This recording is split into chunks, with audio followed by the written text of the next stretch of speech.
Good morning children, I am Intisar Ahmad, economics teacher. Today I am going to discuss the topic concept of utility, which is the first topic of chapter 2 consumer equilibrium. तो consumer equilibrium को समझने के लिए पहले हमें समझना होगा कि यूटिलिटी क्या होती है। सिंपल भाषा में अगर हम इसे कहें तो ये होता है satisfaction, but it is not complete. The satisfaction that we drive from the consumption of a commodity, यानी किसी भी प्रोडक्ट को जब हम इस्तेमाल करते हैं उससे मिलने वाला जो सेटिस्फैक्शन होता है that is called utility, which may differ from an individual to individual. ज़रूरी नहीं है कि जिस किसी प्रोडक्ट को यूज़ करके मुझे जितना सेटिस्फैक्शन उससे मिला है वो सबको उतना ही मिले। किसी को उससे ज़्यादा सेटिस्फैक्शन मिल सकता है, किसी को उससे कम मिल सकता है। अब इसको हम मेजर कैसे करेंगे? So it was developed by, this concept was developed by Alfred Marshall, और उन्होंने इसको नाम दिया कार्डिनल अप्रोच, यानी यूटिलिटी को मेजर करने का जो अप्रोच है that is cardinal approach, and it was given by sir Alfred Marshall. तो एल्फ्रेड मार्शल ने क्या कहा कि अगर हम यूटिलिटी को नंबर्स में एक्सप्रेस कर सकते हैं तो फिर हम इसे कार्डिनल कहेंगे।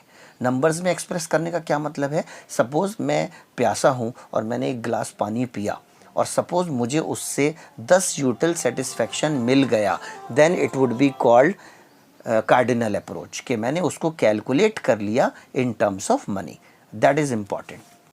एल्फ्रेड मार्शल ने क्या बताया कि अगर हम किसी चीज़ की यूटिलिटी को नंबर्स में एक्सप्रेस कर सकें तो ये कार्डिनल अप्रोच कहलाएगा। जैसे मैं प्यासा था, मैंने पहला गिलास पानी का पिया और मुझे सपोज़ कीजिए उससे 10 यूटिल मिले। Now what does यूटिल means? यूटिल is an imaginary measurement, कि किसी एक प्रोडक्ट को मैं इस्तेमाल करूं तो मुझसे सपोज़ उसे 1 यूटिल मिल रहा है।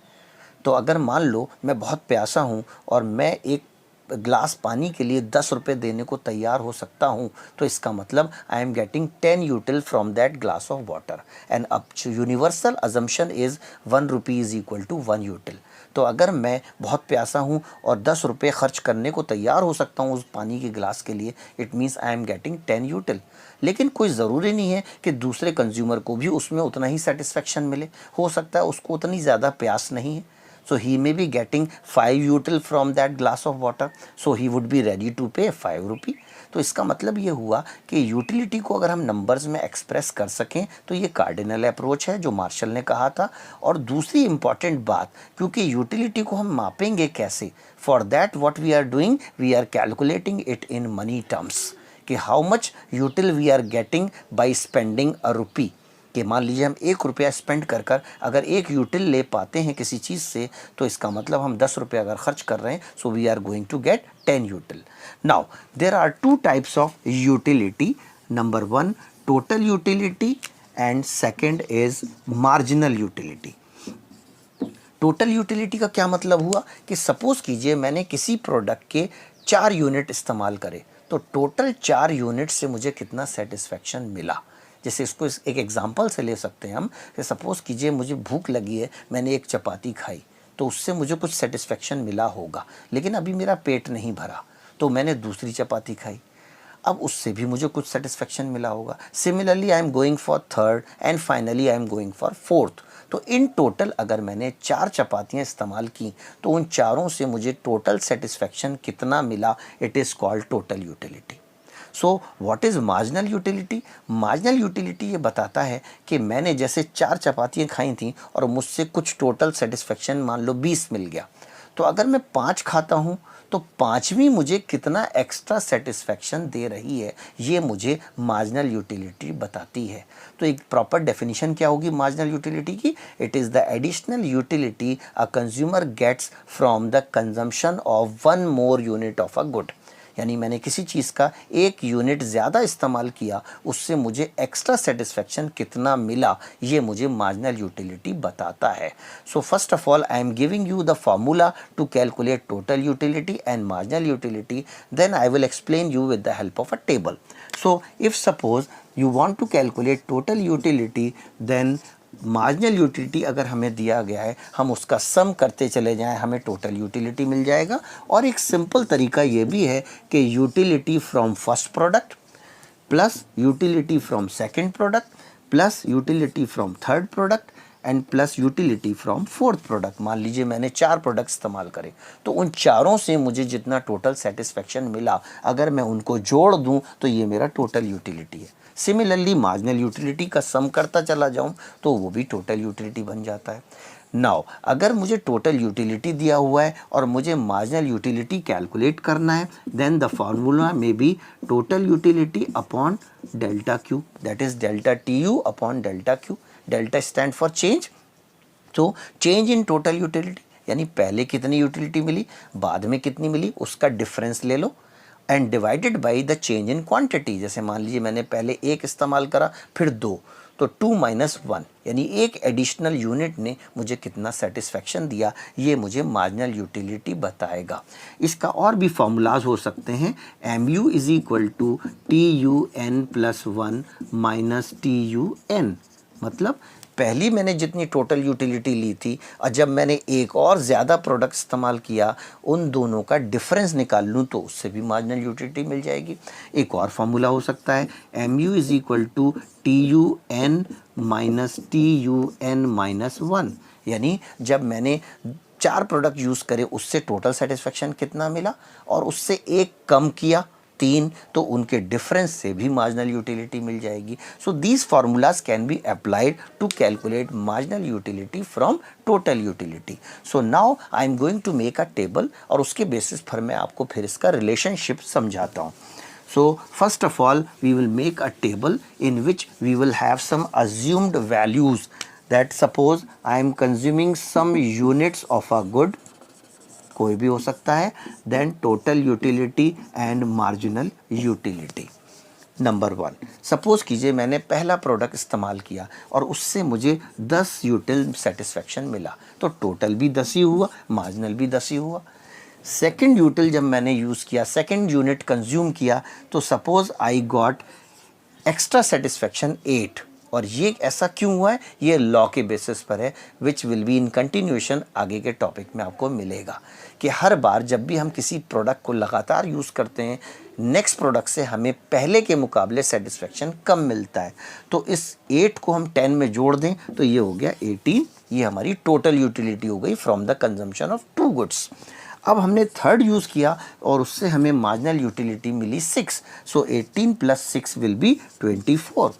सिमिलरली फोर्थ यूज़ किया हमने, उससे हमें मिली 4, सो 24 प्लस 4 विल बिकम 28।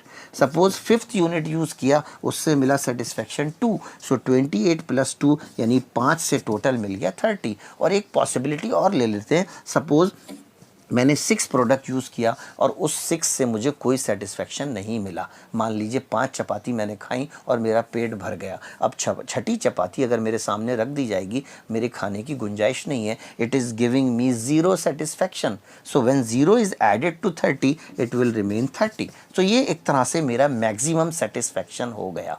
सो हम MU को ऐड कर करके भी TU बना सकते हैं और TU के डिफरेंस से MU निकाल सकते हैं। It means both TU and MU are interdependent. अब इसके बेसिस पर हम इनके रिलेशनशिप को समझ सकते हैं कि जब तक MU घटता रहेगा, डिक्लाइन करता रहेगा, but it remains positive, TU will increase. आप ऑब्जर्व कर सकते हैं टेबल में, जब तक MU फॉल करता रहेगा but it remains positive, TU will increase, total utility will increase. Second point, when MU is 0, जब MU 0 हो जाएगा यानी जिस यूनिट पर आकर अब मुझे उसकी ज़रूरत नहीं है, सैचुरेशन पॉइंट आ गया, then you will find TU is maximum. So when MU is 0, TU is maximum. एक पॉइंट अगर मैं और ले लूँ, सपोज़ मैंने 7वां प्रोडक्ट भी ले आया लेकिन वो मुझे यूज़ ही नहीं करना, मेरा वेस्ट हो रहा है, पैसा बर्बाद हो रहा है, so it is giving me negative utility. So 30 को प्लस करूँगा जब मैं -2, तो ये सब्ट्रैक्ट होके हो जाएगा 28। इसका मतलब 7th यूनिट वेस्ट गया, निगेटिव यूटिलिटी। तो ये थर्ड पॉइंट बताता है रिलेशनशिप का कि when MU will be negative, जब मार्जिनल यूटिलिटी निगेटिव हो जाएगी, then the TU will decline. तो मैं कंक्लूसिव रिलेशनशिप पॉइंट्स फिर आपको बता रहा हूँ। MU जब तक फॉल करेगा, पॉजिटिव रहेगा, TU विल इंक्रीज। जब mu ज़ीरो हो जाएगा tu will be maximum, और जब mu नेगेटिव हो जाएगा tu will decline. So these are the 3 points you have to explain in the relationship. इसी के साथ कई बार आता है कि आपको इसका डायग्राम भी बनाकर समझाना है और एक ही डायग्राम में दोनों कर्व्स बनाने हैं, जिसमें आप क्या करोगे, you will show both tu and mu on y axis and units consumed on x axis. No need of plotting.